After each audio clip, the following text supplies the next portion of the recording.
Hello everyone, आइए हम लोग अपना सेकेंड क्लास 11th अकाउंटेंसी का कंटिन्यू करते हैं। लास्ट क्लास में हमने आपको बोला था कि आपको जो डेफिनेशन पढ़ाया था उसे बोला था कि आपको अच्छे से उसको रिवाइज करना है एंड आई होप कि आप लोग सिंसियरली उसको मगअप किए हैं। आइए एक बार छोटा सा क्विक रिवीजन कर लेते हैं। लास्ट क्लास में हमने आपको पढ़ाया था एक्सपेंसेस। एक्सपेंसेस का मतलब क्या पढ़ाया था कि एक्सपेंसेस वो अमाउंट है जिसको एक पर्टिकुलर टाइप पे इंकर करते हैं ताकि बेनिफिट भी हमको उसी पीरियड में मिले।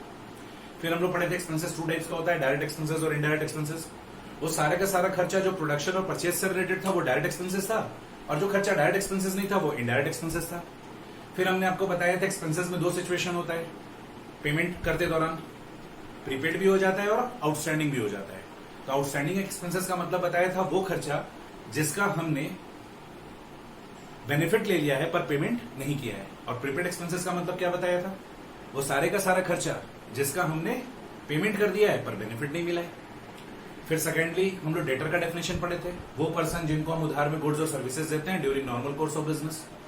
और जिस पर्सन से हम लोग उधार में गुड्स और सर्विसेज लेते हैं during normal course of business उसको हम लोग क्रेडिटर्स बोलते हैं। तो आज फर्दर हम लोग कंटिन्यू करते हैं। आज हम लोग का फोर्थ डेफिनेशन है रेवेन्यू। इस रेवेन्यू के डेफिनेशन को आप लोग कॉपी करेंगे। रेवेन्यू का डेफिनेशन क्या है? Revenue is the gross inflow of cash.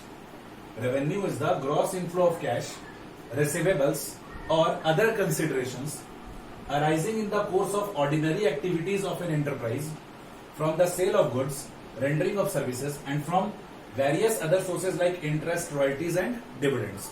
इसको कॉपी करिए फिर इसको एक्सप्लेन करते हैं।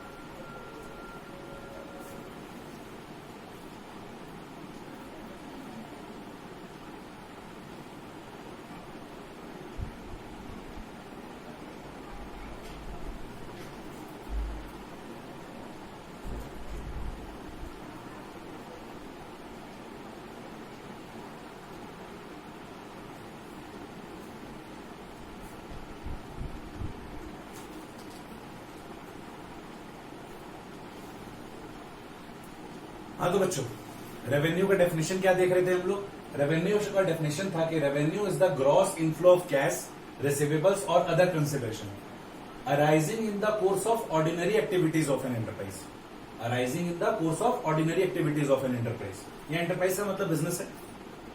From the sale of goods, rendering of services and from various other sources like interest, royalties and dividend. देखो, आप ऐसे देखो, revenue arising from the sale of goods, rendering of services and from various other sources. आप ऐसे समझो, revenue कैसे arise होता है? गुड्स बेचने से, सर्विसेज देने से, या फिर कुछ अलग, कुछ इसके अलावा कोई और एक्टिविटी करने से। अगर मेरे को रेवेन्यू अराइज हो रहा है तो देखो यहां रेवेन्यू का मतलब क्या लिखा हुआ है। सरल शब्दों में अगर बोला जाए तो रेवेन्यू का मतलब क्या है? एकदम सरल शब्दों में, in simple words, revenue means gross sales value, gross service value. आइए इस बात को जस्टिफाई करते हैं, फिर इस मीनिंग को अच्छे से डीप में जाएंगे। देखो बच्चों, ये मार्कर है। ये मार्कर सपोज हमने 30 रुपए में खरीदा है, तो हम तो बायर हो गए, सेलर के पॉइंट ऑफ व्यू से बात करते हैं। सेलर ने ये मार्कर 30 रुपए में बेचा, तो ये जो 30 रुपए में सेलर ने मार्कर बेचा, क्या ये उसका इनकम हो गया? रेवेन्यू और इनकम के बीच का डिफरेंस है, समझो। रेवेन्यू का मतलब क्या है कि जब सेलर ने ये मार्कर मेरे को 30 रुपए में बेचा तो ये 30 रुपए का जो उसको ग्रॉस सेल मिला, जो वैल्यू मिला, दैट इज रेवेन्यू। ये जो 30 रुपए उसको मिला, अब इसमें से वो इस मार्कर के परचेस कॉस्ट को घटाएगा और भी खर्चों को घटाएगा, तो क्या आएगा? इनकम आएगा। अगर हम बैक टू बैक बात करें, इनकम का मतलब क्या होता है? इनकम का मतलब होता है रेवेन्यू माइनस एक्सपेंसेस। और रेवेन्यू क्या होता है? Gross cell value. सेलर ने ये मार्कर 30 रुपए में बेचा तो ये 30 रुपए उसके लिए रेवेन्यू है। फिर इस मार्कर की वजह से जो उसका खर्चा है वो खर्चे को घटाएगा, तो फिर उसको इस मार्कर से इनकम निकलेगा। अगर मान लो कोई सर्विस प्रोवाइडर है, वो कोई सर्विसेज प्रोवाइड कर रहा है और उसके बदले अगर वो कोई प्राइस चार्ज करता है, फीस चार्ज करता है, तो वो क्या कहलाएगा? Revenue. That is what? Gross service value. तो रेवेन्यू का मतलब क्या है? Revenue is the gross inflow of cash. अगर मान लो हमने आपको कैश में माल बेचा या हमने आपको सर्विसेज कैश में दिया, हमने आपको सर्विस प्रोवाइड किया, बदले में कैश ले लिया, हमने आपको माल बेचा, हाथ के हाथ कैश ले लिया, तो revenue is the gross inflow of cash. Receivables, हमने आपको उधार में गुड्स बेचा, हमने आपको उधार में सर्विसेज दिया, तो दैट इज व्हाट रिसीवेबल्स। तो revenue is the gross inflow of cash, receivables और अदर कंसिडरेशन। सपोज करो हमने आपको ट्यूशन पढ़ाया और आपका राशन का दुकान था, आपके शॉप से हमने राशन लेकर आ गया। हमने आपको ट्यूशन पढ़ाया और जो हमारा सर्विस वैल्यू बनता है, ट्यूशन फीस बनता है, उसके बदले हमने आपके शॉप से राशन लेकर आ गया, तो that is what other consideration. तो रेवेन्यू के तौर पे क्या मिला? रेवेन्यू के तौर पे कैश आया, या फिर मान लो उधार रिसीवेबल है, आज नहीं आया कल आएगा, और अदर कंसिडरेशन मतलब हमको कैश की जगह कुछ और मिल गया। Arising in the course of ordinary activity of an enterprise, तो ऑर्डिनरी एक्टिविटी है, मेरे को ट्यूशन पढ़ाना इज ऑर्डिनरी एक्टिविटी, राशन दुकान वाला राशन बेचता है वो उसके लिए ऑर्डिनरी एक्टिविटी है। From the sale of goods, rendering of services and from various other sources. तो देखा जाए रेवेन्यू कैसे अराइज हुआ? माल बेचने से, सर्विसेज प्रोवाइड करने से।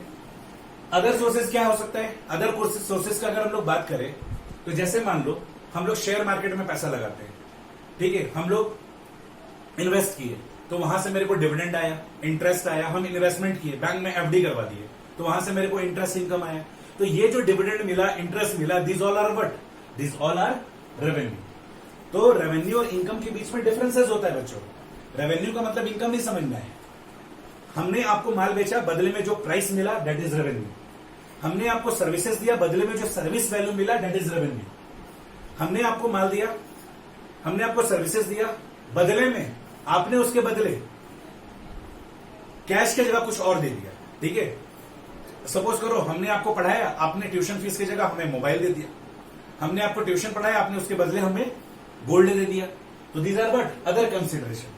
तो देखा जाए ये जनरेट कैसे हो रहा है revenue? Ordinary course of activity में।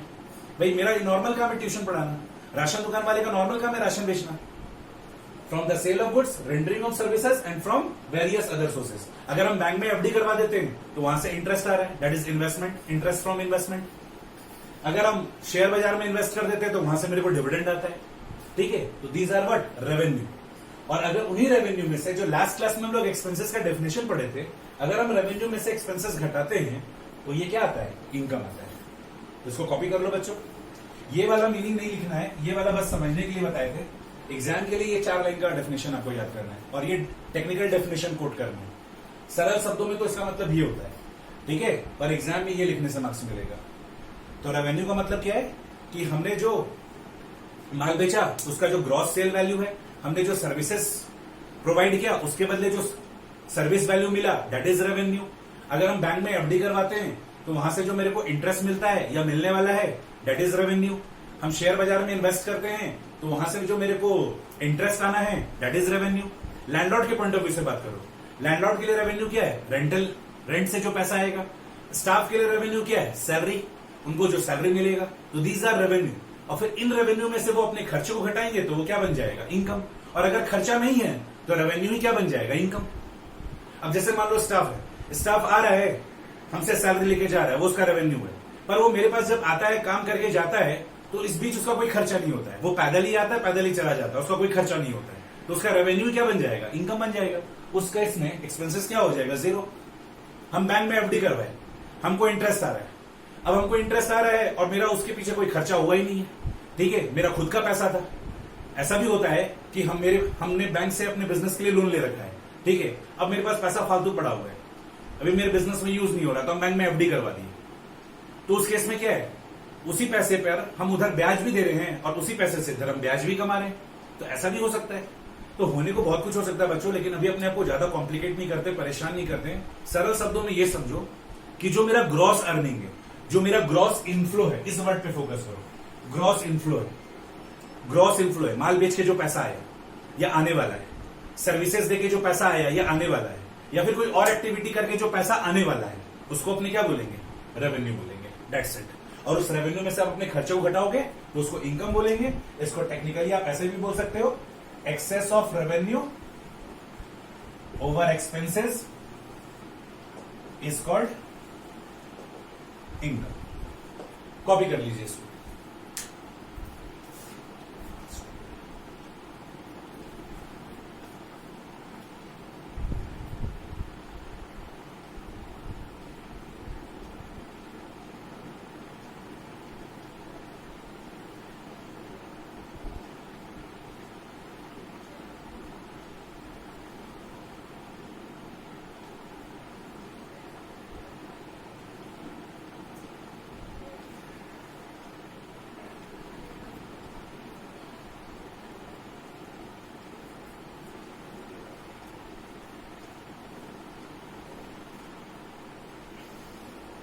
ये इनकम का डेफिनेशन लिख लिया बच्चों, excess of revenue over expenses is called income.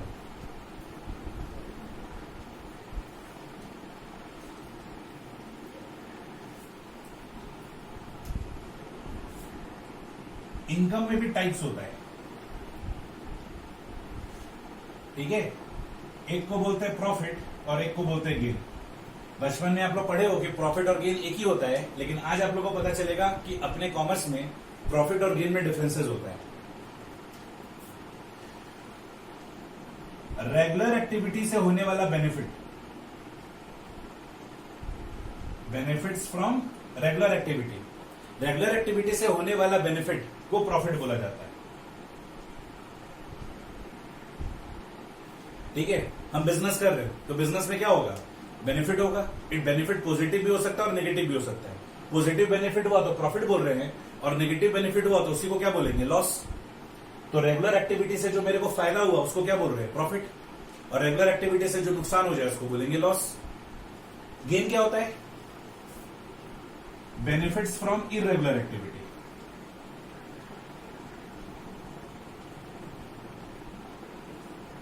Example, lottery income. हमने 100 रुपए का लॉटरी टिकट खरीदा और हमारा 1 लाख रुपए का इनाम निकल गया। तो ये जो लॉटरी इनकम है दैट इज व्हाट, गेन। ये इरेगुलर एक्टिविटी से होने वाला फायदा है। तो इरेगुलर एक्टिविटी से होने वाले फायदे को क्या बोला जाता है, गेन बोला जाता है। इसको कॉपी कर लीजिए। रेगुलर एक्टिविटी से होने वाले फायदे को हम लोग प्रॉफिट बोलते हैं और इरेगुलर एक्टिविटी से होने वाले फायदे को गेन बोला जाता है।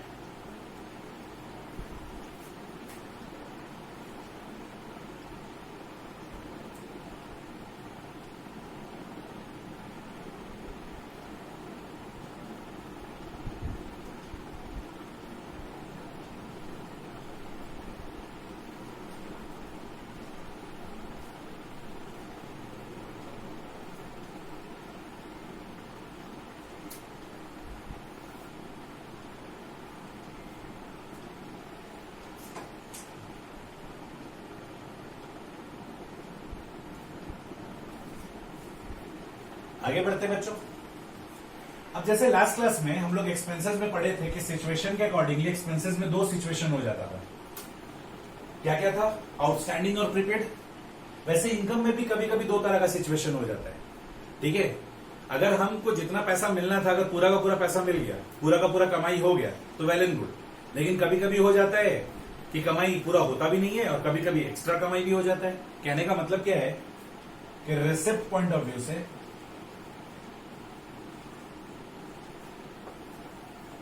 इनकम में 2 सिचुएशन होता है। एक कहलाता है अक्रूड इनकम और एक कहलाता है इनकम रिसीव्ड इन एडवांस।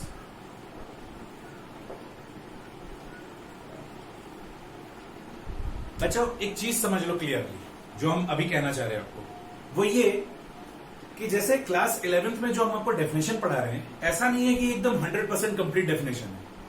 हम आपको जो डेफिनेशन बता रहे हैं वो क्लास 11th लेवल का है। जो लेवल में आप पढ़ाई कर रहे हो आपको उस लेवल का डेफिनेशन पढ़ाया जा रहा है। जब आप 12th में जाएंगे तो थोड़ा सा इस डेफिनेशन में रिफाइनमेंट आ जाएगा। फिर अगर आप कोई प्रोफेशनल पढ़ाई करेंगे तो इसमें और थोड़ा चेंजेस आ जाएगा। तो एक्चुअली होता क्या है कि ये सब जो डेफिनेशन होता है वो अकॉर्डिंगली समय के साथ रिफाइन होता चला जाता है। तो अभी अगर हम आपको सीधे उसका एग्जैक्ट एडवांस वर्जन बता देंगे तो आप अभी पढ़ाई छोड़ दोगे और हो सकता है कि आप कॉमर्स ही क्विट कर दो कि हमको कॉमर्स करना ही नहीं, हमको अकाउंट्स लेना ही नहीं है। तो हम लोग क्या करते हैं, स्टेप बाय स्टेप सीखते हैं। हम लोग के क्लास 11th के लेवल का हम लोग अभी वर्ड मीनिंग समझेंगे, फिर जब 12th में जाएंगे तो उसके लेवल का वर्ड मीनिंग समझते हैं। तो धीरे धीरे इसमें रिफाइनमेंट होता चला जाता है। तो ये मत समझना कि ये जो डेफिनेशन बता रहे हैं ये एकदम पूरा यूनिवर्सल डेफिनेशन है, हर जगह फिट बैठ जाएगा। ये आपके स्टैंडर्ड के हिसाब से डेफिनेशन बताया जा रहा है। हो सकता है कि इसमें कोई कमी निकाल दे, त्रुटि निकाल दे कि इसमें ये चीज नहीं बताया गया, वो चीज नहीं बताया गया। तो हम वो चीज 100% बता रहे हैं जो क्लास 11th के स्टैंडर्ड का है। लेकिन जब जैसे जैसे आप लोगों का लेवल बढ़ता चला जाएगा, इन डेफिनेशंस में यू विल फाइंड कि थोड़ा थोड़ा रिफाइनमेंट भी होता चला जा रहा है, ठीक है। ऑलमोस्ट आई एम ट्राइंग कि हम आपको कंप्लीट डेफिनेशन बताएं, लेकिन कहीं कहीं ऐसा हो सकता है कि हम कहीं कहीं थोड़ा शॉर्टकट्स ले, क्योंकि वो शॉर्टकट्स आपके सिलेबस का ही चीज है, वैसे ही पढ़ाना है और समय के साथ साथ फिर वो रिफाइनमेंट होता चला जाएगा। तो अगर हम लोग बात करें अक्रूड इनकम का, तो सरल शब्दों में अगर इसको हम डिफाइन करें अक्रूड इनकम का, तो अक्रूड इनकम का मतलब होता है वो इनकम जिसके हम हकदार हैं पर मिला नहीं है। वो इनकम जिसके हम हकदार है पर मिला नहीं है, इंग्लिश वर्जन लिखवा रहे हैं, वो इनकम जिसके हम हकदार है पर मिला नहीं है। और इनकम रिसीव्ड इन एडवांस का मतलब वो इनकम जिसके हम हकदार ही नहीं है पर मिल गया। सरल शब्दों में हकदार है पर मिला नहीं, हकदार है पर मिला नहीं, और यहां पे क्या है, हकदार नहीं है पर मिल गया।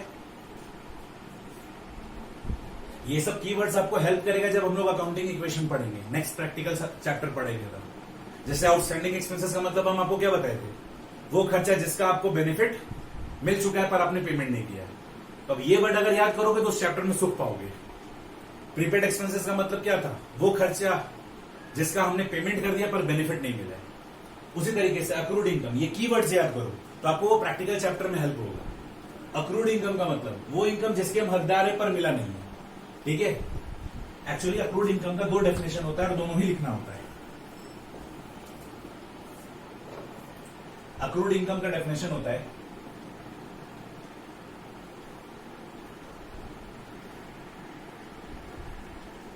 all those income which accrue or arise but not due, hence not received, are called accrued income। और अक्रूड इनकम का एक और डेफिनेशन है, दोनों डेफिनेशन लिखना रहता है। All those income which accrue or arisen and becomes due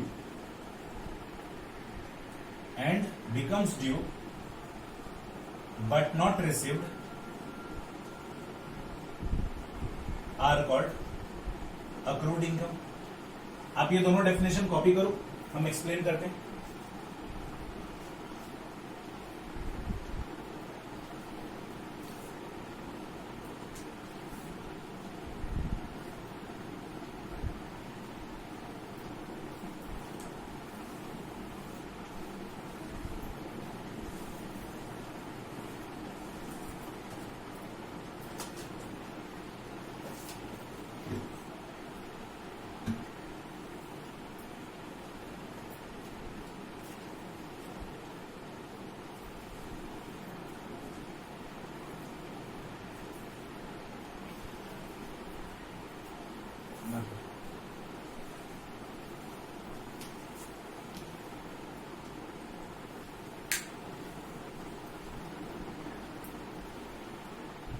देखो बच्चों, अक्रूड इनकम का मतलब जैसे वो स्टाफ वाला एग्जांपल लेते हैं। हमने अपने स्टाफ को, हम अपने स्टाफ रख रखे, हमको उसको सैलरी देना है। तो सैलरी मेरे लिए खर्चा है, मेरे स्टाफ के लिए क्या है, इनकम। रेवेन्यू बोल लो, इनकम बोल लो, ठीक है, क्योंकि रेवेन्यू फर्दर क्या हो जाता है, इनकम बन जाता है। तो आप अगर अपने स्टाफ को सैलरी देते हो तो मेरे लिए तो वो खर्चा है, पर मेरे स्टाफ के लिए क्या है, इनकम है। अब देखा जाए तो हमने आपको एग्जाम्पल लिया था कि हम अपने स्टाफ को 12 महीने घटाते हैं और 10 महीने का पेमेंट देते हैं। तो 12 महीने घटाए और 10 महीने का पेमेंट दिए, तो जो 2 महीने का पेमेंट नहीं किए वो क्या कह रहा है, आउटस्टैंडिंग एक्सपेंसेस। इसको मेरा स्टाफ क्या बोलेगा, अक्रूड इनकम। इसको मेरा स्टाफ क्या बोलेगा, अक्रूड इनकम। वो इनकम जिसका वो हकदार है पर मिला नहीं है। ठीक है, तो देखो ये वाला एग्जाम्पल हो गया, all those income which accrue arisen and becomes due but not received. उसका वो इनकम अक्रू हो गया है, अराइज हो गया है, हकदार है, वो ड्यू भी हो चुका है पर उसको रिसीव नहीं हुआ है, तो वो क्या बोलेगा उसको, अक्रूड इनकम, मेरे स्टाफ के पॉइंट ऑफ व्यू से। लैंडलॉर्ड वाला एग्जाम्पल ये थे कि हम 12 महीने रहे और 11 महीने का रेंट दिए, 1 महीने का रेंट नहीं दिए, तो मेरे लैंडलॉर्ड के लिए वो क्या कहलाएगा, 1 महीने का रेंट, अक्रूड रेंट। उसका वो हकदार है पर उनको वो मिला नहीं है। तो बच्चों, अक्रूड इनकम का मतलब क्या है, वो इनकम जिसके हम हकदार है पर मिला नहीं है। तो लैंडलॉर्ड के पॉइंट ऑफ व्यू से क्या बोल सकते हो, accrued rent, accrued salary, staff के पॉइंट ऑफ व्यू से।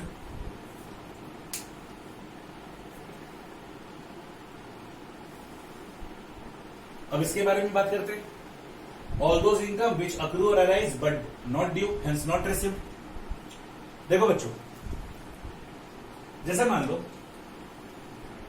हम 1 अप्रैल मान लो 2020 को बैंक में एफडी करवाते हैं। मान लो हम 10 लाख रुपीस का बैंक में एफडी करवाते हैं, ठीक है। ये जो हम एफडी करवाए हैं, इससे हमको जो इंटरेस्ट मिलेगा वो ईयरली मिलेगा। तो हमको आफ्टर 1 ईयर, मान लो इसका रेट है 7%, ठीक है, इसका रेट है 7%, तो हमको 1 साल के बाद 31 मार्च 2021 में 1 साल के बाद 10 लाख का 7% 70,000 का इंटरेस्ट मिलेगा, ठीक है। सपोज आज तारीख है 25 में, सपोज आज तारीख है 25 में 2020।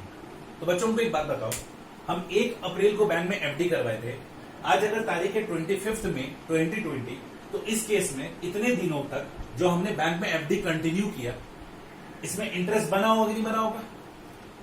जब हम बैंक में एफडी करवाए थे ना, इंटरेस्ट का मीटर नेक्स्ट डे से, मतलब उसी समय से चालू हो गया था। हमने बैंक में एफडी करवाया, एफडी होने के बाद इंटरेस्ट का मीटर चालू हो गया। अब देखा जाए, हमने 1 अप्रैल को बैंक में एफडी करवाया, सपोज आज 25 मई है, तो देखा जाए तो मोटा मोटी 30 और 25 55 डेज का लबा इंटरेस्ट तो बन के तैयार हो चुका है। लेकिन क्या आज हमको इंटरेस्ट मिलेगा? इंटरेस्ट कब मिलेगा? 31 मार्च को। तो ये देखा जाए, ये 25 महीने का क्या था?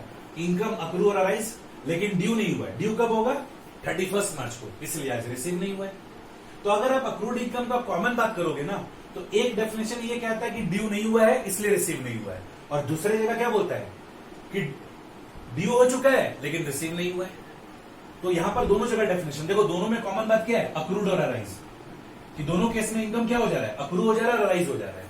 लेकिन एक केस क्या कहता है? एक एग्जाम्पल ये वाला कि ड्यू नहीं हुआ इसलिए रिसीव नहीं हुआ है, उसके लिए ये वाला एग्जाम्पल हो गया, ये वाला एग्जाम्पल हो गया। Interest on FD for 55 days, ये वाला एग्जाम्पल हो गया कि ड्यू नहीं हुआ इसलिए रिसीव नहीं हुआ। ड्यू कब होगा? 31 मार्च को, 1 साल होने के बाद। लेकिन ये 55 डेज इंटरेस्ट तो पक्का पक्का अक्रू हुआ है, राइज हुआ है, इंटरेस्ट तो बना ही है, पर चूंकि ड्यू नहीं हुआ इसलिए रिसीव नहीं हुआ है। और दूसरा अगर एग्जाम्पल देखोगे तो ये स्टाफ वाला देख लो, वो लोग हकदार भी हैं लेकिन रिसीव नहीं हुआ है। वो लोग प्रॉपरली 12 महीने खटे हैं स्टाफ, लेकिन उनको 10 ही महीने का सैलरी दिए या 11 महीने का सैलरी दिए। जो 1 महीने का सैलरी नहीं दिए वो मेरे लिए कहलाया आउटस्टैंडिंग सैलरी, आउटस्टैंडिंग एक्सपेंसेस उनके लिए कहलाएगा अक्रूड इनकम, वो पैसा जिसके लिए वो हकदार है। तो this is the example of accrued income. Accrued income को ऐसे याद करो, वो इनकम जिसके हम हकदार हैं पर हमको मिला नहीं। जनरली स्टाफ लोग का खर्चा होता क्या है? कोई खर्चा नहीं होता है। आने जाने का अगर मान लो जनरली वो लोग पैदल ही आना जाना करता है, ठीक है, अपने घर से मेरे एम्प्लॉयर के आना जाना पैदल ही करता है। और अगर मान लो कि ठीक है उसका खर्चा हो रहा है, ट्रैवलिंग वगैरह में एक्सपेंसेस हो रहा है, तो वो बहुत माइन्यूट होता है। प्रैक्टिकल लाइफ में अगर आप देखोगे ना, तो एम्प्लॉयर क्या करता है, एम्प्लॉय को आने जाने का खर्चा भी दे देता है। जो उसका सैलरी इनकम होता है, सैलरी का जो पैसा होता है उसका प्योर इनकम होता है, आने जाने का खर्चा भी दे देता है। इनफैक्ट वो जो टेलीफोन यूज करता है, मोबाइल यूज करता है, उसका भी वो पैसा एम्प्लॉयर दे देता है। तो समय के साथ तुम लोग ये सब चीज देखोगे। देखो हम लोग कोई छोटा मोटा चीज नहीं पढ़ रहे हैं, हम आपको लास्ट क्लास में बोले थे हम लोग अकाउंटिंग बड़े ऑर्गेनाइजेशन के बारे में पढ़ रहे हैं, और बड़े ऑर्गेनाइजेशन में ऐसा ही होता है। हम छोटे मोटे ऑर्गेनाइजेशन का बात नहीं कर रहे हैं कि आपके घर के बगल में जो पान दुकान है उसमें जो स्टाफ काम करने के लिए आता है उसके साथ क्या ट्रीटमेंट होता है। I am not talking about that.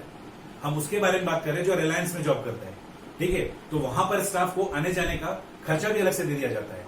वो लोग जो मोबाइल यूज करते हैं उनका भी उनको खर्चा दिया जाता है, ठीक है। उनको इनफैक्ट दोपहर का खाने वाने का भी पैसा दिया जाता है, सैलरी तो अलग ही दिया जाता है। तो जो सैलरी का पैसा होता है ना, वो आपके स्टाफ के लिए रेवेन्यू भी होता है और एट द सेम टाइम वो इनकम ही बन जाता है, क्योंकि एक्स्ट्रा जो खर्चा हो रहा है उसका, उसके लिए उसको रिलायंस से पैसा ही मिल जाता है। समझ में आ रहा है? तो ये सब बड़े बड़े ऑर्गेनाइजेशन में ऐसा होता है। तो ये जो सैलरी वैलरी वाला जो हम बात की है, ये जनरली स्टाफ लोग का रेवेन्यू भी है और वो at the same time income भी बन जाता है, क्योंकि उनका जो खर्चा होता है वो खर्चा भी अलग से उनको दे दिया जाता है। तो इसको कॉपी कर लीजिए। अक्रूड इनकम का मतलब वो इनकम जिसके हम हकदार है पर मिला नहीं है। All those income which accrue और arise but not due has not receive. तो वो कौन एग्जाम्पल क्या बोलोगे कि सर अगर हम मान लीजिए 1 अप्रैल को एफडी करवाते हैं 1 साल के लिए, तो देखा जाए इंटरेस्ट ड्यू कब होगा? 31 मार्च को, और रिसीव भी इसी दिन होगा। लेकिन ये 55 डेज के लिए अगर हम एफडी होल्ड किए हैं तो इनकम ड्यू तो हुआ है लेकिन रिसीव नहीं हुआ है।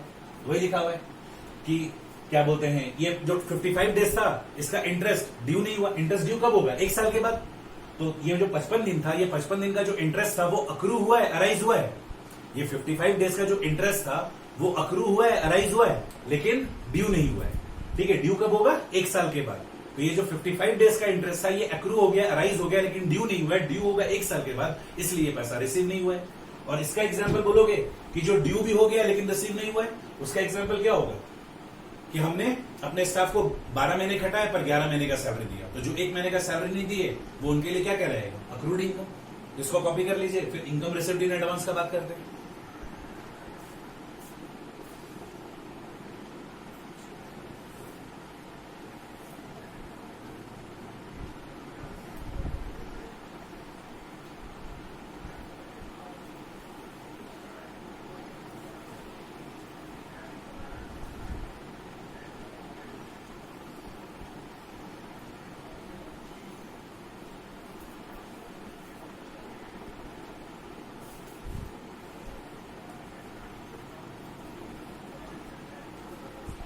आइए बच्चों, अब हम लोग इनकम रिसिव्ड इन एडवांस के बारे में बात करते हैं। वो इनकम जिसके हम हकदार नहीं पर मिल गया। वही एग्जांपल लो जो हम प्रीपेड एक्सपेंसेस का लिए थे, उसी को उल्टा कर देंगे। हम अपने स्टाफ को 12 महीने खटाए, लेकिन उसको हम 15 महीने का पैसा दिए, तो 3 महीने का जो सैलरी था वो मेरे लिए प्रीपेड था, मेरे स्टाफ के लिए क्या कहलाएगा? Income received in advance. देखो, जब मेरे से स्टाफ पैसा मांगेगा तो वो वर्ड क्या यूज करेगा? मालिक हमको एडवांस दीजिए। तो वो अपने एंड से सही बोलता है, वो सही शब्द का यूज करता है कि एडवांस दीजिए। मेरे लिए वो प्रीपेड खर्चा है, लेकिन वो जो मांग रहा है बंदा, उसके लिए तो वो एडवांस ही है। तो वो क्या बोलता है? मालिक 3 महीने का खर्चा हमको एडवांस दे दीजिए, 3 महीने का सैलरी दे दीजिए एडवांस में। तो पाने वाले के लिए क्या है? वो इनकम जिसका वो अभी हकदार नहीं है। हकदार क्यों नहीं है? क्योंकि काम तो वो 12 महीने किया है और सैलरी कितने महीने का ले लिया? 15 महीने का। तो वो जो 3 महीने का एक्स्ट्रा पैसा लिया, अभी उसके लिए वो हकदार थोड़ी है, लेकिन हमसे पैसा ले चुका है। लैंडलॉर्ड का भी वही हिसाब किताब है। 14 महीने का हमसे रेंट ले लिए, जबकि हम 12 महीना उनके यहाँ रहे, तो अभी वो 2 महीने के हकदार नहीं है, लेकिन फिर भी वो पैसा ले लिए। इसको क्या बोला जाएगा? Income received in advance. इसका सरल शब्दों में मीनिंग लिख सकते हो बच्चों।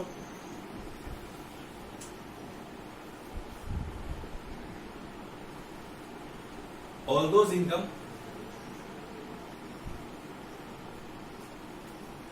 which is received in advance but not due। पहले रिसीव कर लिया, अभी तो हकदार भी नहीं थे। Are called income received in advance.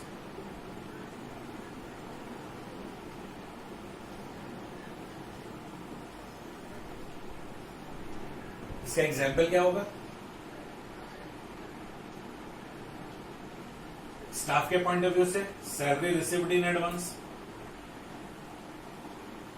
Landlord के पॉइंट ऑफ व्यू से रेंट रिसीव्ड इन एडवांस। तो ये था बच्चा इनकम का कॉन्सेप्ट। इसको कॉपी कर लीजिए।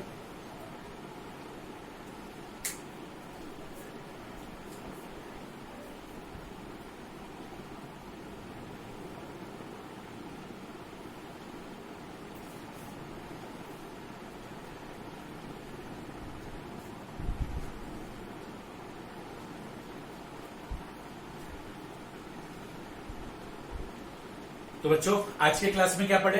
आज के क्लास में पढ़े इनकम का डेफिनेशन। तो इनकम का मतलब क्या था? Gross inflow. चाहे माल बेचकर हमको जो भी पैसा आया हो, चाहे हमने सर्विस प्रोवाइड करके जो पैसा आया हो, या हमने कोई अदर एक्टिविटी करके मेरे पास कोई पैसा आया हो, तो दैट इज रेवेन्यू। फिर उसमें से हम अपने डे टू डे खर्चे को घटाते हैं, एक्सपेंसेस को घटाते हैं, तो उसके बाद जो बचता है वो इनकम बचता है। इनकम 2 तरह का होता है, प्रॉफिट और गेन। ठीक है, रेगुलर एक्टिविटी से होने वाले फायदे को प्रॉफिट बोला जाता है और इरेगुलर एक्टिविटी से होने वाले फायदे को गेन बोला जाता है। ठीक है, उसके बाद हमने पढ़ा कि रिसिप्ट पॉइंट ऑफ व्यू से इनकम में 2 सिचुएशन होता है, अक्रूड इनकम और इनकम रिसिव्ड इन एडवांस। सरल शब्दों में अक्रूड इनकम का मतलब है वो इनकम जिसके हम हकदार हैं पर हमको मिला नहीं है, और इनकम रिसिव्ड इन एडवांस का मतलब है हम हकदार नहीं लेकिन हमको पहले मिल गए। तो उसका ये एग्जाम्पल लिए पहला इसका 2 डेफिनेशन है, ये दोनों लिखना एक साथ। ठीक है, तो पहला डेफिनेशन क्या है कि वो इनकम जो अक्रू और अराइज हो गया। दूसरे में भी लिखा वो इनकम जो अक्रू और अराइज हो गया।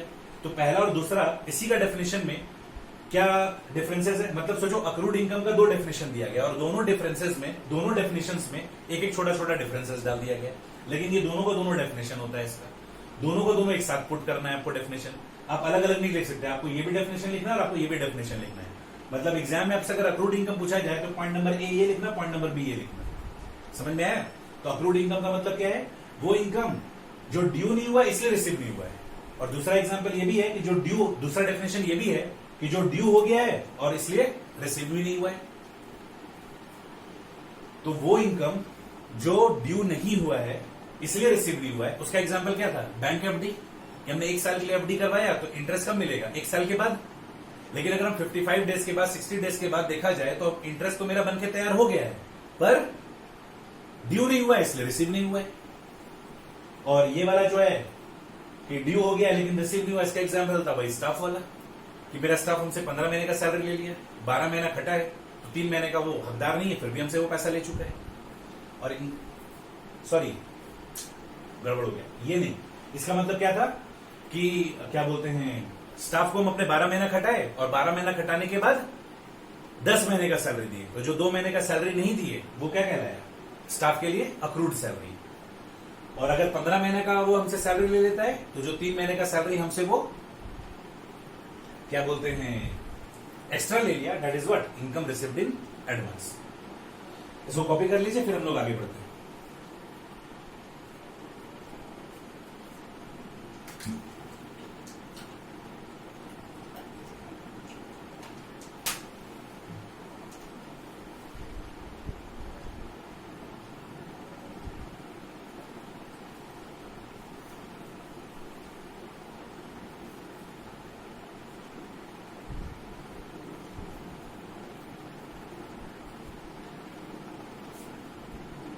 नेक्स्ट बात करते हैं बच्चों,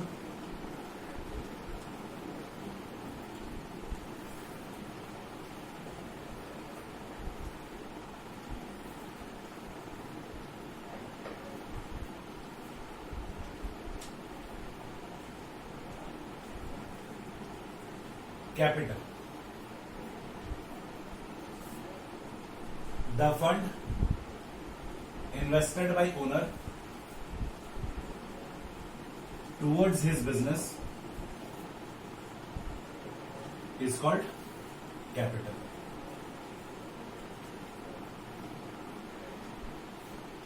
सपोज हम एक नया बिजनेस स्टार्ट करते हैं, ठीक है, और उस बिजनेस में हम जो भी फंड डालते हैं, जो भी हम पैसा डालेंगे, उसको हम क्या बोलेंगे? उसको मेरा बिजनेस कैपिटल बोलेगा। कैपिटल का मतलब क्या है? The fund invested bye owner towards his business. तो हमने अपने बिजनेस में पैसा डाला, जो भी हम बिजनेस स्टार्ट करते वक्त स्टार्टिंग में जो भी हम पैसा लगाएंगे उसको मेरा बिजनेस क्या बोलेगा? Capital. The fund invested by the owner towards his business is called capital. It is also known as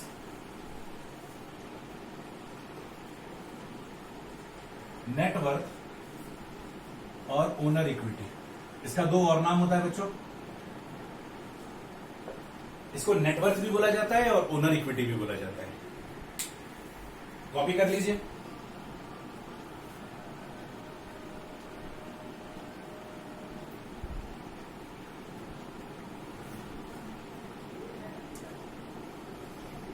तो हम अपने बिजनेस में बीइंग एन ओनर, हम अपने बिजनेस में जो कुछ भी पैसा डालते हैं वो मेरे बिजनेस के लिए क्या कहलाता है? कैपिटल कहलाता है।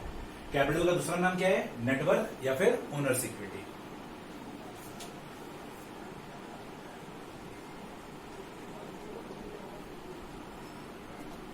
इन्वेस्टमेंट का मतलब क्या होता है?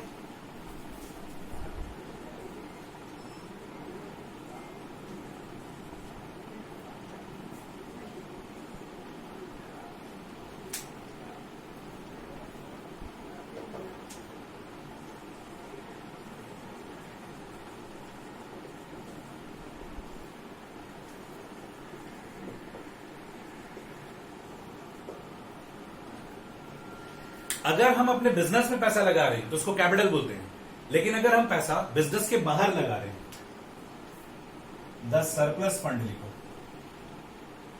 अगर मेरे पास फालतू पैसा पड़ा हुआ है, पहली बात तो मेरे पास जो पैसा होता है उससे हम अपने बिजनेस में लगाते हैं, लेकिन अगर मेरे पास कुछ फालतू पैसा पड़ा हुआ है तो उस पैसे को हम अपने बिजनेस के बाहर अगर इन्वेस्ट करें, अगर बिजनेस के बाहर लगाए तो उसको क्या बोला जाता है? इन्वेस्टमेंट। वही एग्जाम्पल ले लो बैंक एफडी वाला, ठीक है, मेरे पास जो भी पैसा था उससे हम अपने बिजनेस में लगा दिए, लेकिन मेरे पास फालतू पैसा पड़ा हुआ है, वो पैसे की रिक्वायरमेंट मेरे बिजनेस को नहीं है, तो हम उस पैसे को क्या करते हैं? बैंक में एफडी करवा देते हैं, तो उसको हम क्या बोलेंगे? इन्वेस्टमेंट बोलेंगे। तो मेरे पास जो भी पैसा होता है उसको हम अपने बिजनेस में लगाते हैं, दैट इज कैपिटल। अब मेरे बिजनेस को अगर वो पैसा रिक्वायर्ड नहीं है, अगर मेरे पास कुछ भी फालतू पैसा है और मेरे बिजनेस को रिक्वायर्ड नहीं है, तो वो उसको उस पैसे को हम अपने बिजनेस से बाहर इन्वेस्ट कर देते हैं, बाहर लगा देते हैं। फॉर एग्जाम्पल बैंक में एफडी, ठीक है, एग्जाम्पल लिख सकते हो बैंक एफडी, बैंक में एफडी करवा दी, म्यूचुअल फंड में पैसा लगा दिया, इन्वेस्टमेंट इन म्यूचुअल फंड। तो मेरे पास फालतू पैसा पड़ा हुआ था, मेरे बिजनेस को उस पैसे की जरूरत नहीं थी, तो हमने उस पैसे को बैंक में एफडी करवा दिया, या हमने उसको म्यूचुअल फंड में पैसा लगा दिया, तो उसको क्या बोला जाएगा? इन्वेस्टमेंट बोला जाएगा।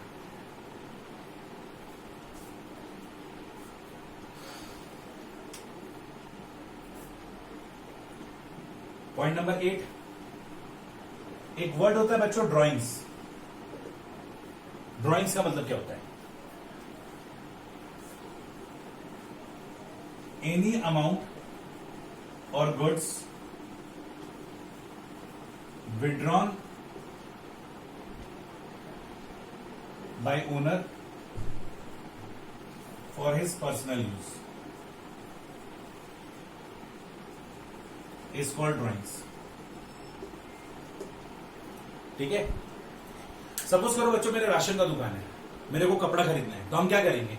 अपने बिजनेस में से कैश निकालेंगे कि भाई हमको कपड़ा खरीदना है, तो हम अपने बिजनेस से कैश निकाले, इसको क्या बोला जाएगा? Drawings. Any amount withdrawn bye owner for personal use. Now again वही एग्जांपल, हम राशन दुकान वाले हैं, मेरे को घर पे राशन चाहिए, हमको अपने घर वाले को राशन लेकर देना है, तो हम क्या करेंगे? अपने ही दुकान से राशन निकाल कर अपने घर में दे देंगे, किसी का दाल रोटी चावल जो भी बनाना करो। तो देखा जाए वो क्या कहलाएगा? गुड्स। तो any goods withdrawn bye owner. तो अगर हम अपने बिजनेस में से गुड्स निकालते हैं पर्सनल यूज के लिए, तो वो भी ड्रॉइंग्स है, और अगर हम कैश निकालते हैं पर्सनल यूज के लिए, तो वो भी वो ड्रॉइंग्स है। तो अगर हम कोई भी अमाउंट या गुड्स, आने वाले समय में क्या होगा ना, आपको केवल अमाउंट वर्ड याद हो जाएगा। जब आप क्लास 12 में जाओगे और हम आपसे पूछेंगे ड्रॉइंग्स का मतलब क्या है, तब बोलोगे सर बिजनेस से हम कैश निकाले for personal use, that is drawings. 99% student को यही याद रह जाता है। फोकस करो, अगर हम अपने बिजनेस में से पैसा निकाल रहे हैं पर्सनल यूज के लिए, या फिर बिजनेस का सामान गुड्स निकाल रहे हैं पर्सनल यूज के लिए, तो वो दोनों का दोनों क्या कहलाता है? ड्रॉइंग्स कहलाता है। तो अगर हम कोई भी अमाउंट विड्रॉ करते हैं फॉर पर्सनल यूज, तो वो ड्रॉइंग्स है, और अगर गुड्स विड्रॉ कर रहे हैं तो भी वो पर्सनल यूज के लिए, तो वो भी वो ड्रॉइंग्स है। यहां पर विड्रॉ वर्ड से नहीं पकड़े कि ये ड्रॉइंग्स है, हम लोग पर्सनल यूज वर्ड से पकड़े कि ये ड्रॉइंग्स है। विड्रॉ वर्ड से ये जज नहीं कर लेना कि ये ड्रॉइंग्स है, पर्सनल यूज वर्ड रहेगा तब इसे समझोगे ड्रॉइंग्स है। तो वही एग्जाम्पल कि अगर मेरा राशन का दुकान है और अगर हमको कपड़ा खरीदना है, हमको कुछ भी काम करना है, तो अपने राशन दुकान से अगर पैसा निकाले अपने पर्सनल नीड के लिए, तो वो क्या कहलाएगा? Drawings in cash. और अगर हम अपने राशन दुकान में से राशन विड्रॉ कर लेते हैं, राशन निकालते हैं अपने घर वालों के लिए, अपने पर्सनल नीड के लिए, तो वो क्या कहलाएगा? ड्रॉइंग्स इन गुड्स। तो ड्रॉइंग्स का बोल सकते हो दो एग्जाम्पल होता है, ड्रॉइंग्स इन कैश और ड्रॉइंग्स इन गुड्स।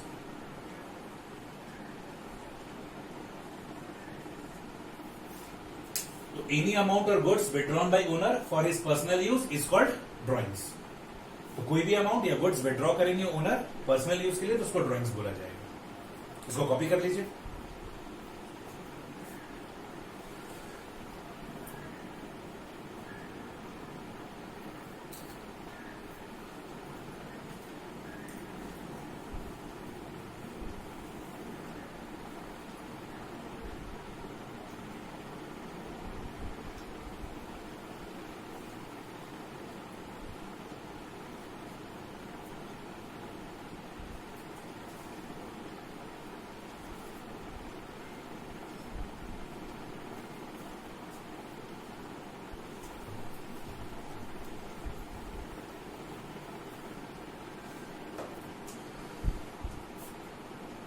ये जो गुड्स होता है ना बच्चों, इसको स्टॉक बोला जाता है। स्टॉक का मतलब क्या होता है? The goods in which organisation deals.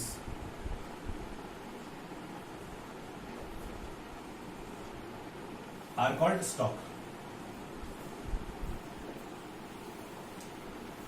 ठीक है, मोबाइल दुकान वाले मोबाइल रखते हैं, तो मोबाइल क्या है? स्टॉक है। राशन दुकान वाले राशन रखते हैं, राशन क्या है? स्टॉक है। इलेक्ट्रॉनिक्स दुकान वाले फ्रिज, रेफ्रिजरेटर ये सब बेचते हैं, ये सब क्या है? स्टॉक है। तो स्टॉक क्या है? The amount, the goods in which organisation deals. तो वही अभी हम एग्जांपल लेते हैं कि राशन दुकान वाला जो राशन है वो उसके लिए स्टॉक है। अगर उस राशन को वो बिजनेस में यूज कर रहा है, मतलब बिजनेस में बेच रहा है, तब तो वेल एंड गुड, वो स्टॉक ही है। लेकिन अगर उसको हम बिजनेस से निकाल लेते हैं पर्सनल नीड के लिए, तो वो क्या बन जाता है? ड्रॉइंग्स। 8 और 9 वही है।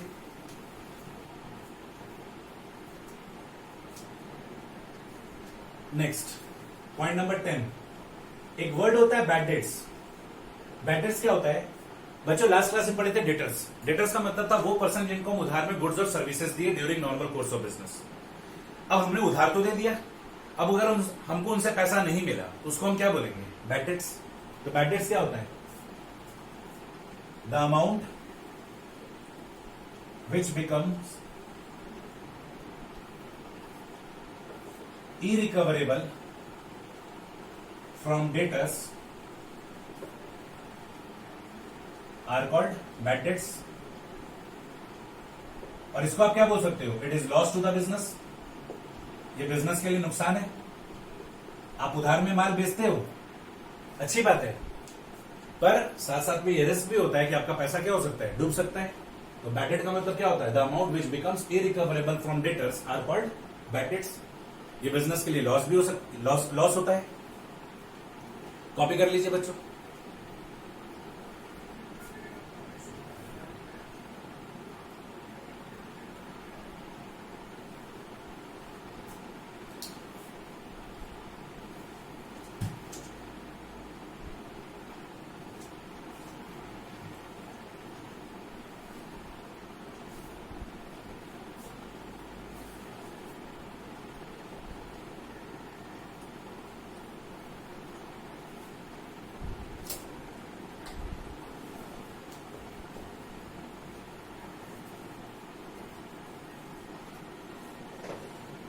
चलो बच्चों, आज एक और डेफिनेशन पढ़ते हैं, लास्ट डेफिनेशन, इसके बाद आज का क्लास ओवर करते हैं।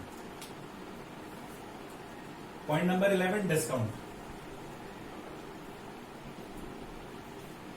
देखो बच्चों, डिस्काउंट एग्जैक्टली कोई शब्द नहीं होता है, ठीक है? डिस्काउंट एग्जैक्टली कोई शब्द नहीं होता है, एक्चुअल में होता है ट्रेड डिस्काउंट और कैश डिस्काउंट। ये होता है, लोग अपने कंफर्टेबिलिटी के हिसाब से ट्रेड डिस्काउंट को भी डिस्काउंट बोलते हैं और कैश डिस्काउंट को भी डिस्काउंट बोलते हैं। एक्चुअल में डिस्काउंट बोलकर कोई शब्द नहीं होता है। जैसे मोबाइल में एप्लीकेशंस होता है, हम लोग ऐप बोलते हैं, उसी तरीके से लोग क्या करते हैं? शॉर्टकट मार देते हैं, कोई भी चीज को शॉर्टकट में रिप्रेजेंट करते हैं, ठीक है? तो अब जैसे डिस्काउंट को क्या है, ट्रेड डिस्काउंट को भी लोग शॉर्टकट में डिस्काउंट बोलते हैं और कैश डिस्काउंट को भी लोग शॉर्टकट में डिस्काउंट बोलते हैं। लेकिन आप लोग को समझना पड़ेगा कि कब ये ट्रेड डिस्काउंट है, कब ये कैश डिस्काउंट है, ठीक है? समझते हैं? ट्रेड डिस्काउंट समझते हैं। ट्रेड डिस्काउंट क्या होता है? हिंदुस्तान यूनिलीवर का क्लिनिक प्लस शैंपू आता है ना? सपोज करो ये 100 ml का आता है 50 रुपीज में, है ना? हिंदुस्तान यूनिलीवर का क्लिनिक प्लस शैंपू है 100 ml का, सपोज ये 50 रुपीज में आता है। हमको इसका एक फॉर्मूला मिल जाता है, कि क्लिनिक प्लस कैसे बनाए। हम क्या करते हैं, एक कंपनी बनाते हैं जिसका नाम रखते हैं राजेश लिमिटेड, और एक शैंपू बनाते हैं सेम फॉर्मूला के साथ और उसका नाम रख देते हैं क्लिनिक माइनस, ठीक है? एक शैंपू बनाते हैं जिसका नाम क्या है? Clinic minus. हिंदुस्तान यूनिलीवर बेच रहा था क्लिनिक प्लस, तो हम बेचेंगे क्लिनिक माइनस, है ना? हम भी इसका प्राइस रख देते हैं 100 ml ₹50। हमको एक बात बताओ बच्चों, आपके सामने क्लिनिक प्लस है और आपके सामने क्लिनिक माइनस है, आप क्या खरीदना पसंद करोगे? जबकि दोनों का रेट सेम है।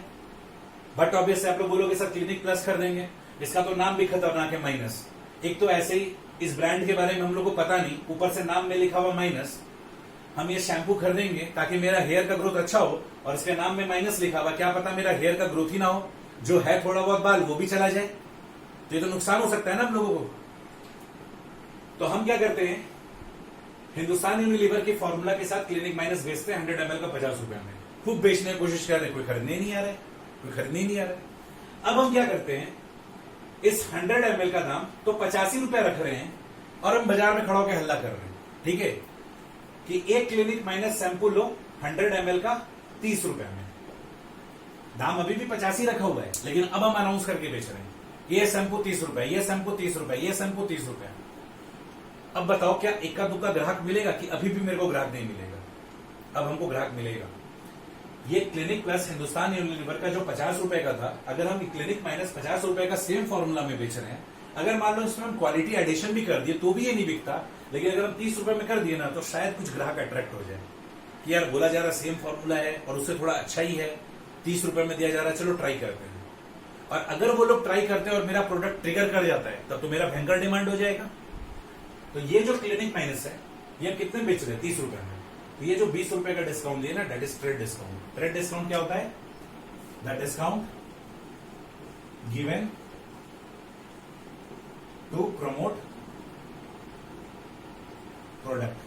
प्रोडक्ट को प्रमोट करने के लिए जो डिस्काउंट ऑफर किया जा रहा है, द डिस्काउंट ऑफर्ड लिखो, the discount offered to promote product, ठीक है, टू प्रमोट प्रोडक्ट या टू प्रमोट गुड्स और सर्विसेज, इसको क्या बोला जाएगा? ट्रेड डिस्काउंट, ठीक है, ट्रेड डिस्काउंट। हम गुड्स एंड सर्विसेज को प्रमोट करने के लिए जो डिस्काउंट ऑफर करते हैं उसको बोला जाता है ट्रेड डिस्काउंट। अच्छा, मैं एक बात बताओ, क्या हमने कोई कंडीशन इंपोज किया था क्या कि 10 पीस लोगे तो 30 रुपए लगाएंगे, 5 पीस लोगे तो 30 रुपए लगाएंगे? हम तो क्या कहते, जनरल अनाउंसमेंट शुरू कर दिए थे कि 50 का शैम्पू 30 रुपए में, 50 का शैम्पू 30 रुपए में, क्वालिटी क्लिनिक प्लस से भी भयंकर, है ना, ऐसे करके बेचने लग गए थे। तो इसमें तो कोई कंडीशन इंपोज था नहीं। इसको क्या बोलेंगे? It is unconditional. ये अनकंडीशनल होता है, कोई भी तरह का कंडीशन इंपोज नहीं किए। जबकि अगर हम लोग बात करें कैश डिस्काउंट क्या होता है? The discount offered for prompt payment. अभी जैसा कि हम लोग देखे थे बच्चों, लास्ट क्लास में डेटर्स पढ़े और आज बैड डेट्स पढ़े। डेटर का मतलब क्या था? जिनको हम उधार में गुड्स और सर्विसेज देते हैं। और आज हम लोग को पता चला कि भाई उधार में गुड्स और सर्विसेज बेचने पर रिस्क है, मेरा पैसा अगर रिकवर नहीं हुआ तो दैट बिकम्स बैड डेट। तो हम क्या करते हैं? डेटर के साथ ये माइंड गेम खेलते हैं। डेटर को हम क्या करते हैं? मान लो हम डेटर को 3 महीने का उधार दिए तो हम उसको एक टाइम लिमिट फिक्स कर देंगे कि देखो भाई, तुम 15 दिन के अंदर अगर पैसा दे दिया ना तो तुमको 2% का एडिशनल डिस्काउंट देंगे या 1% का एडिशनल डिस्काउंट देंगे।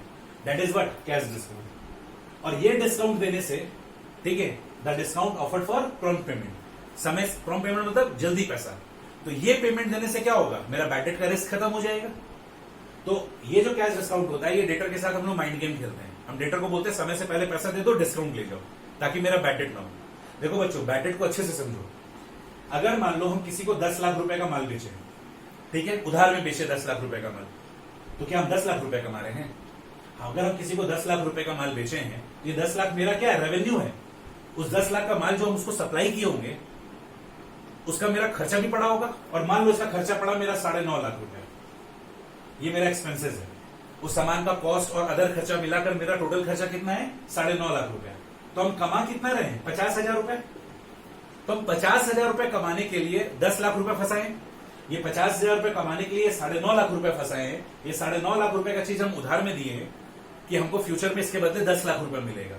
जब बैड डेट होगा तो ये पूरा का पूरा 10 लाख रुपए डुबाएगा ना। मान लो इनकेस की ये फुल बैड डेट है, पार्शियल बैड डेट नहीं है, फुल बैड डेट है, सामने वाला जो बंदा है ये मेरा पूरा का पूरा पैसा डुबा देता है, ठीक है, एक भी पैसा नहीं देता है। तो ये जो मेरा 10 लाख रुपए डूबेगा तो क्या मेरा कमाई गया? क्या मेरा पूंजी भी चला गया? जो 9.5 लाख रुपए का मेरा सामान था, स्टॉक था, वो भी मेरा बर्बाद हो गया। तो देखा जाए हमने उसको 10 लाख रुपए का माल बेचा था तो 10 लाख रुपए मेरा कमाई नहीं था, 10 लाख रुपए मेरा रेवेन्यू था। एक्सपेंसेस 9.5 लाख रुपए था, मेरा कमाई था 50,000 रुपया। इस 50,000 रुपए को कमाने के लिए हमने 9.5 लाख रुपए दाव पे लगाया। लेकिन जब डूबेगा तो ये तो 50,000 रुपए गया सो गया, ये 9.5 लाख रुपए जो मेरा था ये भी चला गया। तो ये भयंकर वाला रिस्क होता है अगर बैड डेट हो जाता है तो हम अपने कमाई के साथ कॉम्प्रोमाइज करते हैं कि ठीक है, हम तुमको 1% का डिस्काउंट दे देंगे। 1% का डिस्काउंट देंगे तो 10,000 का डिस्काउंट दे देंगे। जहां कमाई मेरे को 50,000 आना था, मेरा कमाई 40,000 रुपए आएगा, तो थोड़ा कम कमा लेंगे। लेकिन कम से कम जो मेरा मेन जो पूंजी है 9.5 लाख रुपए जो हम फंसाए हैं, 9.5 लाख रुपए का जो सामान हम उसको दिए हैं 10 लाख रुपए में, कम से कम वो तो रिकवर होगा। तो थोड़ा कम कमा लेंगे लेकिन सेफ जोन में रहेंगे। चीज समझ रहे हो? तो that is the power of cash discount. हम अपने डेटर के साथ माइंड गेम खेल लेते हैं कि तुमको 1% का डिस्काउंट दे देंगे, 2% का डिस्काउंट दे देंगे, 1.5% का डिस्काउंट दे देंगे अगर तुम 15 दिन के अंदर पैसा दे देते हो। तो इससे मेरा बैड डेट का रिस्क खत्म हो जाता है। ये कंडीशनल होता है, कंडीशनल ही है। 15 दिन के अंदर दिया तब तो डिस्काउंट देंगे, नहीं दिया तो नहीं देंगे। अगर 15 दिन के अंदर मेरा कस्टमर हमको टाइमली पेमेंट दे दिया तो हम डिस्काउंट देंगे, और अगर टाइमली पेमेंट नहीं दिया तो डिस्काउंट नहीं देंगे। तो ये कंडीशनल है। तो आपसे ये पूछा भी जाता है स्कूल में, 1 मार्क्स का क्वेश्चन आता है, what is the difference between bad debt and cash discount. तो आप क्या बोलोगे, कैश डिस्काउंट एक्सपेंस होता है और बैड डेट क्या होता है, लॉस होता है। बैड डेट लॉस है और कैश डिस्काउंट क्या एक्सपेंस है। एक्सपेंस क्या होता है, वो एक्टिविटी जिससे हमको क्या हो, बेनिफिट हो। तो देखा जाए हम कैश डिस्काउंट देकर बैड डेट के रिस्क को अवॉइड कर लिए, तो हमने कैश डिस्काउंट देकर अपने बैड डेट के रिस्क को क्या कर लिया, अवॉइड कर लिया। तो इसको क्या बोला जाएगा, कैश डिस्काउंट को एक्सपेंस, और बैड डेट को क्या बोलेंगे, लॉस। तो ये भी आपसे क्वेश्चन पूछा जाता है, what is the difference between bad debt and cash discount. तो आप बोलोगे कि bad debt is a loss whereas cash discount is an expense. 1 marks का क्वेश्चन रहता है। तो बच्चों लास्ट क्लास में हम आप लोग को 3 डेफिनेशन पढ़ाए थे और आज आप लोग को 8 डेफिनेशन पढ़ाए हैं, ठीक है। इसको आप लोग को गो थ्रू करना है। अभी हम आप लोग को जो डेफिनेशन पढ़ाए हैं, ये टेक्निकली डेफिनेशन पढ़ाए, थोड़ा थ्योरेटिकल वे में पढ़ाए। हम अगेन आपको वही बात बोलेंगे कि जब हम लोग प्रैक्टिकल सम से स्टार्ट करेंगे तो आपको दिमाग और भी खुलता चला जाएगा, ठीक है। धीरे धीरे धीरे आज आपको क्लास अगर 60% 70% भी समझ में आ रहा है तो मेरे तरफ से आपको 100% समझ में आ रहा है। बच्चों मेरे बात को एकदम मत भूलना, class 11th is a nursery.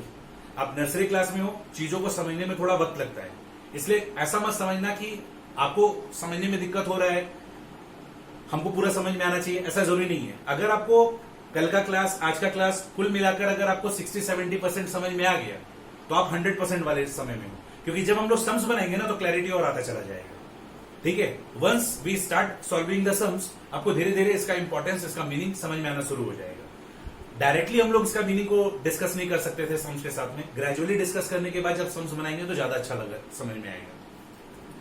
तो आज हम लोग क्या क्या पढ़े, आज पढ़े हम लोग रेवेन्यू का मतलब। तो रेवेन्यू का मतलब क्या था, ग्रॉस कैश इनफ्लो या रिसीवेबल्स या अदर कंसिडरेशन। तो मोटा मोटी तौर पे जो ग्रॉस सेल वैल्यू है, ग्रॉस सर्विस वैल्यू है, या फिर कोई ग्रॉस अर्निंग है, कोई भी अदर तरह का एक्टिविटी है, ठीक है। तो जो पैसा आया दैट इज व्हाट, रेवेन्यू।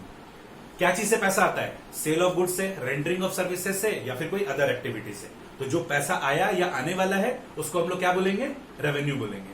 उसमें से जब हम खर्चे को घटाते हैं तो आता है इनकम। अगर रेगुलर एक्टिविटी से फायदा हुआ है तो प्रॉफिट, इरेगुलर एक्टिविटी से फायदा हुआ है तो गेन। इनकम 2 तरह का है, अक्रूड इनकम और income received in advance. Accrued income क्या था बच्चों, उसमें 2 डेफिनेशन था, ठीक है। वो इनकम जिसके हम हकदार हैं पर मिला नहीं है, और इनकम रिसीव्ड इन एडवांस क्या था, वो इनकम जिसके हम हकदार नहीं है पर फिर भी मिल गया है। अक्रूड इनकम का क्या 2 डेफिनेशन था, वो इनकम जो अक्रू और अराइज हो गया है लेकिन ड्यू नहीं हुआ इसलिए रिसीव नहीं हुआ है। बैंक वाला एग्जांपल, एफडी वाला एग्जांपल, 55 डेज वाला एग्जांपल है कि नहीं, 55 डेज वाला एग्जांपल कि हम बैंक में एफडी करवाए, इंटरेस्ट हमको 1 साल के बाद मिलेगा। तो इंटरेस्ट का तो मीटर उसी मोमेंट से स्टार्ट हो गया जिस समय हम बैंक में एफडी करवाए, लेकिन देखा जाए इंटरेस्ट ड्यू कब होगा, 1 साल के बाद, और ड्यू होते ही हमको क्या हो जाएगा, एफडी का इंटरेस्ट का पैसा मिल जाएगा।